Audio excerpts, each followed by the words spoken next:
पंजाब इत्यादि में पानीपत के युद्ध में इन्हीं लोगों का कब्जा हो गया था। उसी स्थिति में बंगाल की भूमि में भी हुसैन खां का काफी दबदबा था, वो राजा थे यहाँ के। और समय के अनुसार महाराज इतनी विकृति बढ़ती गई कि धर्म का लोप होने लगा और महाराज हर व्यक्ति दुखी होने लगा, कष्टदायी हो गया। अपने धर्म का भगवत प्रचार नहीं कर सकते थे लोग, भगवान नाम नहीं ले सकते थे, बहुत विडंबना थी। तो हमने तो आपको पहले कहा कि दुष्ट लोग केवल एक ही युग में नहीं हुए हैं, सतयुग में भी हुए हैं, द्वापर त्रेता में भी हुए हैं रावण जैसे, और यहाँ पर भी द्वापर में भी हुए, त्रेता में भी हुए, कलयुग में भी हुए हैं। तो ये हमेशा रहे हैं, लेकिन महापुरुषों के आगमन पर महाराज इनका पतन हुआ है। आप सभी जानते हैं इस कथा भाव को। तो कहते उसी बंग देश भूमि पर जब ऐसा अत्याचार इत्यादि देखा तो भगवान नाम का प्रचार प्रसार हेतु महाराज यहाँ पर भगवान गौरांग प्रभु का अवतार होता है। क्योंकि जब धर्म की हानि होने लग जाती है, अधर्म बढ़ने लग जाता है, तो प्रभु फिर अवतार धारण करके आते हैं। कल आपको सुनाया था ना कि जब जब हो धर्म की हानि, जब जब हो धर्म की हानि, बाढ़ असोरे अधम अभिमानी, बाढ़ असोरे अधम अभिमानी, तभी तभी धरे प्रभु विविध शरीरा, तभी तभी धरे प्रभु विविध शरीरा, हर ही कृपा निधि सज्जन पीरा, हर ही कृपा निधि सज्जन पीरा, हर ही कृपा निधि सज्जन पीरा। सज्जनों की पीड़ को हरने के लिए, उनके कष्ट को मिटाने के लिए महापुरुषों का अवतार होता है। और कालांतर में आप सभी लगभग भाव जानते हैं कि यहां पर श्री उपेंद्र मिश्र के परिवार में इनके सारे के छोटे पुत्र थे जगन्नाथ मिश्र, बोलो राधे राधे। और जगन्नाथ मिश्र जी के यहाँ और माता सची मैया के यहाँ भगवान का गौरांग प्रभु का प्रादुर्भाव होता है। लेकिन पूर्व में इनका थोड़ा चरित्र गान किया है, बताया है कि जब माता सची के साथ जगन्नाथ मिश्र जी का विवाह हुआ तो कुछ समय के बाद इनके यहाँ 8 कन्याएं हुई और 8 कन्याएं ही इस देह को छोड़ करके, इस लौकिक देह को छोड़ करके भगवत धाम को चले गई। तो जिस प्रकार से माता देवकी ने 8 अपने 6 पुत्रों को खोया था, यहां पर माता सची मैया ने अपनी 8 कन्याओं को, 8 संतानों को खोया था। कष्ट बराबर है और कहीं ना कहीं देवकी मैया से ज्यादा ही है। उस स्थिति में महाराज ये बड़ी व्यथित हुई, बहुत ही दुखी हुई। लेकिन काफी समय परेशान होने के बाद भगवत परायण रहे, जैसा इनका प्रेम था भगवान के चरणों में, वो प्रेम इनका दृढ़ रहा। और कालांतर में एक इनके यहाँ संतान हुई जिसका नाम हुआ विश्वरूप, बोलो राधे राधे। और विश्वरूप के जन्म होने के बाद थोड़ा सा इनको प्रसन्नता हुई कि संतान हुई। लेकिन विश्वरूप जी की जो प्रतिक्रिया बाल्यकाल में होनी चाहिए, जैसे एक बालक का स्वभाव चंचल होना चाहिए, चपलता होनी चाहिए, वो इनमें सहज नहीं थी, संभव नहीं थी। तो इसके कारण इनका एक मन में थोड़ा भाव रहता था कि पता नहीं कैसी संतान हुई है। जैसे बालक का स्वभाव, भाई कई बार माताएं शिकायत करती है हमारे बच्चे बड़ा ऊधम करते हैं, बोलो राधे राधे, बोलती हमारे बेटा बड़ा ऊधम करता है। भैया बच्चों का स्वभाव ही ऊधम का होता है। अगर बच्चे ऊधम नहीं करेंगे तो क्या बड़े ऊधम करेंगे? शैतानी नटखटपन कौन करेगा? बच्चों के द्वारा अच्छा लगता है। अगर नटखटपन नहीं भी करता है ना तो माँ को फिर चिंता होने लगती है कि आखिर हो क्या गया है, ये बिल्कुल नटखटपन क्यों नहीं कर रहा है, बिल्कुल बोल क्यों नहीं रहा है। इस स्थिति में विश्वरूप के आने पर थोड़ा माँ असंतुष्ट है कि कहीं ना कहीं पता नहीं कोई कमी है, क्या है, समझ में नहीं आ रहा है। लेकिन समय संयोग और होने पर, भगवत परायण होने के बाद महाराज कुछ समय और लगा और कालांतर में आज इनको स्वप्न में ऐसा प्रभु ने दर्शन दिया है मानो कहा हो कि मैं आपके यहाँ जन्म लेकर के आऊंगा। जिस प्रकार से माता देवकी को कारागार में प्रकट होकर के दर्शन दिया, उसी प्रकार से माता सची मैया को भी भगवान ने दर्शन दिए हैं और कहा कि मैं आपके यहाँ पुत्र रूप में आऊंगा। और समय आने पर वर्णन आया है कि यहाँ पर महाराज इस भूमि पर, इस स्थान पर कालांतर में गौरांग महाप्रभु जी ने अपने मैया के कोख से जन्म धारण किया है। 1542 ईस्वी में संवत में है ना, 1542 संवत में माता सची मैया के गर्भ से भगवान का प्रादुर्भाव हुआ। और जैसे मैया के गर्भ से प्रादुर्भाव हुआ, मैया अद्भुत प्रसन्न हुई और ऐसे बाल को पाकर के, ऐसे प्रभु को पाकर के आनंदित होने लगे और वो सुख प्रदान किया। जो माता का और पिता का भाव था कि हमें ऐसी संतान मिले, वो उनको देख करके इनके भाव में हृदय प्रसन्न हुआ कि जैसे हमें संतान की कामना थी वो वैसे मिली। और समय आने पर धीरे धीरे महाराज प्रभु अपने सुंदर थोड़ा सा बड़े हुए हैं। बड़े होकर के इनकी प्रतिक्रिया के माध्यम से सारे इनके जो प्रेमी थे वो सभी इनको बड़ा प्रेम करने लगे। और समय आने पर महाराज इनकी लीला के माध्यम से जब भगवान का दर्शन करने जाते तो सारी की सारी जो सखियां थी, माता सची की सखी सहेलियां थी, वो भगवान गौरांग महाप्रभु का दर्शन करके आनंदित हुआ करते थे। एक दिन तो भगवान ने अपने भाव से ऐसे आनंदित कर दिया, इनके चरणों को जब देखा तो देखा कि 4 चिन्ह इनके चरणों में बने हुए हैं। और उन चरणों को देख करके मानो प्रभु जब गोपियों ने देखा है, सखियों ने देखा है तो मुस्कुरा दिए हैं। उनकी मुस्कान को देख करके सभी आनंदित हो गई और कहने लगी, अरे सची मैया, तुम्हारा जो लाला है ना बड़ा ही नटखट है, देखो कैसे मुस्कुरा रहा है। और ऐसे प्रभु की पावन मुस्कान को देख करके सभी आनंदित हुए, मैया भी खूब आनंदित हुई। वैसे तो कृष्ण लीला और गौरांग लीला बराबर है, इसमें कोई भेद नहीं है। हमने जो थोड़ा सा अध्ययन किया, बहुत समय तो नहीं कर पाए क्योंकि जितना कथा में डूबते जाओ फिर मन उसी में चिपक जाता था। बोलो राधे राधे। हमने 2-4 अध्यायों से ज्यादा अध्ययन ही कर पाया, लेकिन हमें इतना लगा कि ब्रह्म सूत्र का भाव है भागवत, और भागवत का निचोड़ क्या है? बोले चरता है श्री कृष्ण चैतन्य चरतामृत। बोलो राधे राधे। श्री कृष्ण चैतन्य अमृत यही भागवत का रस है, भागवत का पूर्ण फल है। जो थोड़ा अधूरा भी रह जाए तो वो कृष्ण चैतन्य चरितामृत को पढ़ करके उसमें पूर्ण भाव को प्राप्त कर ले, पूर्ण रस को प्राप्त कर ले। और जब तक हमें लगता है इस ग्रंथ को ना पढ़ा जाए शायद भागवत भी अधूरी है। बोलो राधे राधे। और आज हम अपने अनुभव की बात बता रहे, हम किसी के द्वारा नहीं बताए जा रहे हैं, क्योंकि जब हमें हिंदी टीका दी गई पढ़ने के लिए तो हमें उसमें इतना आनंद आया और लगा कि कैसे हम अपनी वाणी से इस सब वर्णन करेंगे।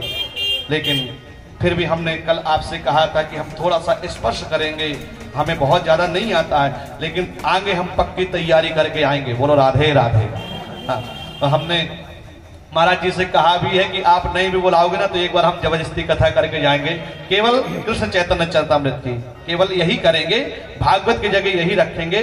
3 दिन का हो, 5 दिन का हो, 7 दिन का हो, वो ठाकुर जी जाने, लेकिन एक बार हिंदी में इस कथा को भी बोल करके जाएंगे। बोलो राधे राधे। अद्भुत बात। और भगवान की समय समय पर बड़ी सुंदर लीलाओं का भाव यहाँ पर जुड़ा रहा। जैसे भगवान ने मुस्कान दी है तो आज गौरांग प्रभु की मुस्कान को देख करके हमारा सारी सखियां आनंदित हो गई। कहते हैं कि इनका समय आने पर नामकरण हुआ है तो इनका नाम निमाई रखा गया। और निमाई रखा गया तो प्रश्न आया कि इन्होंने निमाई सब नाम क्यों रखा? तो किसी ने कहा कि नीम के नीचे आए हैं इसलिए निमाई इनका नाम रखा गया है। कई आचार्यों ने, कई लोगों ने फिर इसलिए कहा कि निमाई इसलिए नाम रख लिया कि निमाई शब्द उपेक्षा वाला नाम है, यानी कि थोड़ा सा नीच नाम है। तो किसी ने कहा निमाई रख दिया।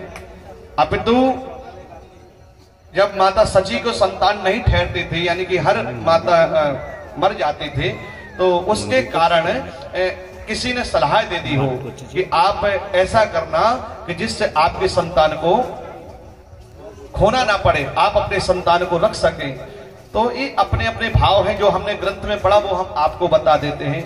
अब तो आचार्य ने तो यही कहा है कि प्रत्येक माता को अपने बच्चों के लाड़ के नाम रखने का अधिकार होता है। कुंडली के हिसाब से अलग नाम होता है, विश्वरूप इनका नाम था, लेकिन निमाई इनको प्रेम से कहा जाने लगा। जिस प्रकार से कृष्ण को कनुआ कहने लगी मैया यशोदा, इसी प्रकार से भगवान विश्वरूप को भी, गौरांग प्रभु को भी निमाई कहने लगी। बोलो राधे राधे। तो हमारी दृष्टि में तो भगवान का ये लाड़ का नाम है, प्यार का नाम है, इसमें कोई ऐसा भाव नहीं है। लेकिन ग्रंथों में अलग अलग टीकाकारों ने अपने अपने भाव दे रखे हैं शोधन के लिए। तो ऐसी अद्भुत निमाई प्रभु के चरणों में बैठ करके और ऐसी अद्भुत लीलाएं करते हैं। नित्य प्रति कोई ना कोई लीला के माध्यम से अपने माताओं को, अपने मित्रों को, सभी को सुख पहुंचाते हैं। एक दिन तो कहते हैं जब मैया भोजन तैयार कर रही थी तो एक दिन विश्वरूप आकर के, विश्वरूप आकर के थोड़ा नाराज हो गए। राधे, इनका कुंडली का नाम विश्वंभर पड़ा था, है ना? हाँ सॉरी, कुंडली का नाम विश्वंभर पड़ा था, विश्वंभर हो इनका नाम, और बड़े भाई का नाम विश्वरूप है। तो एक दिन विश्वरूप थोड़ा क्रोधित हो गए, माँ मुझे भोजन नहीं बनाया। माँ ने कहा ये बनाने दे तेरा भाई तब ना, ये उधम करता है, शैतानी करता है। तो विश्वंभर जी ने कहा, विश्वरूप जी ने कहा ठीक है मैं इनको देखूंगा, तुम जाओ खाना बनाओ, भोजन बनाओ। तो मैया चली गई और विश्वरूप के पास से निमाई को छोड़ के चली गई। कहा ध्यान देना, कहा हाँ मैं ध्यान दूंगा। और भोजन बनाने के लिए जैसे गई तो यहाँ पर क्या देखते हैं कि मैया तो भोजन बनाने लगी, सची मैया, और विश्वरूप जी एक ग्रंथ को पढ़ने लगे। ग्रंथ को पढ़ते पढ़ते खो गए कि उनको निमाई कब चले गए, घुटमन पता ही नहीं चला। और संयोग से महाराज वहां आकर के उसी समय देखा कि एक विशाल सर्प एक कोने में बैठा हुआ था और वहां पर वो पहुंचे तो बैठ करके वहीं बैठ गए, वो कुछ भी नहीं। निमाई की मां यानी कि सची मैया ने विचार किया, लगता है इनकी दोनों की आवाज ही नहीं आ रही है, कहीं निमाई सो तो नहीं गया। आवाज दी, विश्वरूप क्या निमाई सो गया है क्या? तो विश्वरूप ने जैसे ग्रंथ बंद किया और देखा, नहीं मैया निमाई तो यहाँ है ही नहीं है, निमाई नहीं है, अरे देख कहीं होगा। और मैया भी जल्दी जल्दी हाथ धो करके भागी ढूंढने के लिए, कहाँ है, यहाँ वहां देखा, लेकिन एक कोने में जाकर के देखा कि निमाई उस काल के सामने बैठे हुए। बोलो राधे राधे। और वो काल ऐसे फन किए हुए हैं और भगवान वहां पर हाथ रखे हुए हैं। ऐसी स्थिति में देख करके महाराज जितने भी सखी वहां के लोग जब चीखी चिल्लानी सची मैया तो सब लोग आ गए और उस दृश्य को देख करके भयभीत हो गए। देखते देखते महाराज वो जो सर्प था वो देखते देखते भगवान की कृपा पा करके मानो वहीं से तुरंत अपने बिल जैसे गए तो लोगों को देखा तो वो बिल में चले गए। और यहाँ पे जल्दी से मैया ने अपने लाल को उठाया और लाल को उठा करके जल्दी से स्नान कराया और उसके बाद गौ मूत्र इत्यादि से स्नान करा करके सुंदर तैयार करके और नजर उतरवाई। नजर जानते ना, झाड़ा लगवाया, किसी प्रकार की नजर न लग जाए। इस प्रकार की भगवान की अनेक लीलाएं हैं। हमने तो 2-4 लीलाओं का अनुभव किया थोड़ा पढ़ करके, और हमें लगा कि जैसे भगवान कृष्ण की कथा है वैसे ही ठीक भगवान गौरांग महाप्रभु जी की भी कथा है। बोलो राधे राधे। तो एक छोटा सा बंगाली भजन गा लेते हैं, हमने बोला था ना, हमारा प्रयास होता जो बोले तो थोड़ा सा गाएं, लेकिन गाएंगे जरूर। बोलो राधे राधे। ऐसे ही गौरांग महाप्रभु के चरणों में इस दास को अपने भाव का समर्पित करने का भाव प्राप्त हुआ है, तो हम भी गौरांग महाप्रभु के प्राकट भाव से गा लेते हैं। बड़े राधे।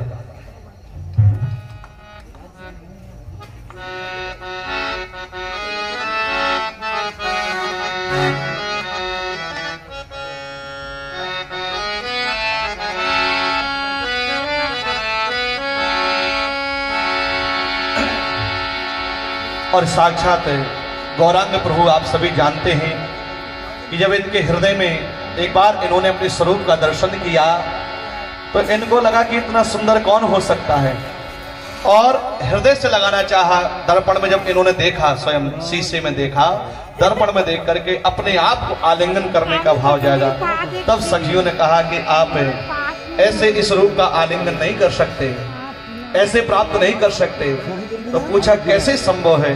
तब किशोरी श्री राधा रानी ने इनको उपदेश किया है, अनुभव दिया है कि आपको स्वयं को राधा बनना पड़ेगा, है उस भाव से उस रूप को धारण करना पड़ेगा, तब आप कहीं इस रूप का आस्वादन कर सकेंगे, उस रूप का ग्रहण कर सकेंगे। और वही किशोरी श्री राधा रानी का आश्रय लेकर के और यहाँ पर भगवान ने अपने रूप को मिलाया है और दोनों एक होकर के गौरांग के रूप में प्रकट हो गए हैं। आचार्य ने कहा है ना, गोविंद से गोलिए राधा से लियो रा, गोविंद से गोलियो और राधा से लियो रा, दोनों मिलकर प्रकट भर गए, दोनों मिलकर प्रकट भये बन गए दोनों गौरा। बोलो गौरांग महाप्रभु की। गौरा का मतलब गौरांग महाप्रभु बन गए। इसलिए राधा और गोविंद एक तन में हो गए हैं, एक भाव से जुड़ गए हैं। इसलिए प्रभु का ये अवतार गौरांग प्रभु के नाम से जाना गया है। आइए, बड़ा प्यारा भाव है। अनोखे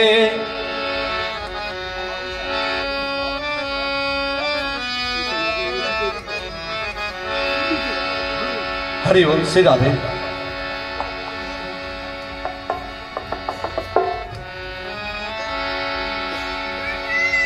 बोलिए श्री वृंदावन बिहारी लाल की जय, श्री राधा रानी सरकार की जय। हमने आपको बंगाली भजन कहा और हम भगवान के प्राकट्य का भजन गाने की ओर थे, तो याद आया कि नहीं, आपको तो बंगाली भजन सुनाने का भाव है। बकाया परस्पर दोनों भाव ठाकुर जी के हैं, वो भी उन्हीं का था और ये भी उन्हीं का ही भाव है। इसलिए थोड़ा मन में भाव आया कि आपको वो भाव अर्पण किया जाए जो हम सुनाना चाहते हैं। श्री राधे राधे। राधा कृष्ण प्राणा मोरा जुगलो किशोर, जीवने मराने गति और नहीं मोर। राधा कृष्ण प्राणा मोरा जुगले किशोर, जीवने मराने गति और नहीं मोर। राधा कृष्ण प्राणा मोरा जुगले किशोर, जीवने मरने गति और नहीं मोर। राधा कृष्ण प्राणा मोरा जुगले किशोर, जीवने मरने गति और नहीं मोर। जीवने मरने गति और नहीं मोर, जीवने मरने गति और नहीं मोर। राधा कृष्ण प्राणा मोरा जुगले किशोर, जीवने मरने गति और नहीं मोर। राधा कृष्ण प्राण मोरा जुगले किशोर, जीवन मरण गति और नहीं मोर। राधे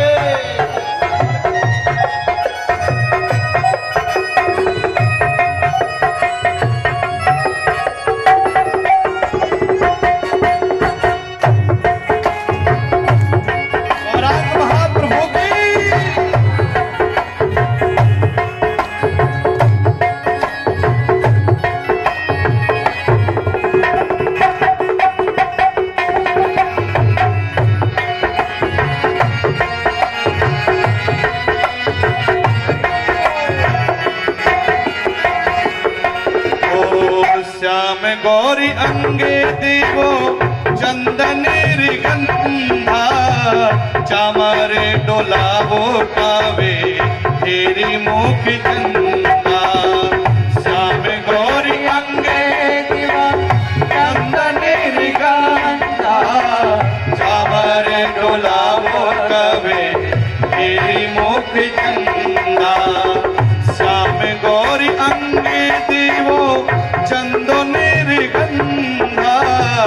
चमरे डोलावो कवे हेरी मुख चंदा चमरे डोलावो कवे हेरी मुख चंदा काती हमारा तेर माला देवो दोहर गोले अधर तुलिया देवो करे पूरता बोले कातिया माला तीर माला देवो दोहर गाले आधर तुलिया देवो कर पूरता बोले कातिया माला तीर माला देवो दोहर गोले अधर तुलिया देवो कर पूरता बोले राधा कृष्ण का नाम जुगले किशोर जीवने मरने गति और नाही मोह जीवने मरने गति और नहीं मोह जीवने मरने गति और नहीं मोह जीवने मरने गति और नहीं मोह जीवने मरने गति और नहीं मोह राधा कृष्ण प्राण मोरा युगले किशोर जीवने मरने गति और नहीं मोह राधा कृष्ण प्राण मोरा युगले किशोर जीवन मरने गति और नहीं मोह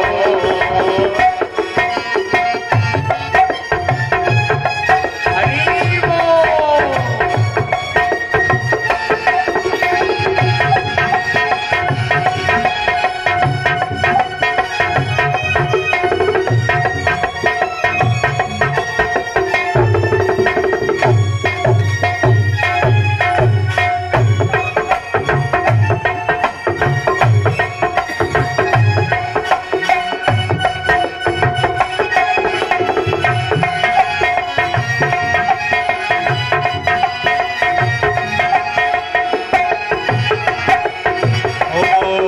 ललिता विशाखा आदि जता सखी वृंद आज्ञाए करवो सेवा चरे नारविंदे ललिता विशाखा आदि जता सखी वृंद आज्ञाए करवो सेवा चरे नारविंदे ललिता विशाखा आदि जता सखी वृंदे आज्ञाए करवो सेवा चरे नारविंदे आज्ञाए करवो सेवा चरे नारविंदे ओ श्री कृष्ण चैतन्य प्रभु दास रे अवदासा सेवा अभिलाष मागे नरोत्तम दासा कृष्ण चैतन्य प्रभु दास अवदासा सेवा अभिलाष मागे नरोत्तम दासा राधा कृष्ण प्राण मोरा जुगले किशोर जीवने मरने गति और नहीं मोह राधा कृष्ण प्राण मोरा जुगल किशोर जीवने मरने गति और नहीं मोह राधा कृष्ण प्राण मोरा जुगल किशोर जीवने मरने गति और नहीं मोह राधा कृष्ण प्राण मोरा जुगल किशोर जीवने मरने गति और नहीं मोह जीवने मरने गति और नहीं मोह जीवने मरने गति और नहीं मोह जीवने मरने गति और नहीं मोह हरि बोल हरि बोल हरि बोल हरि बोल हरि बोल हरि बोल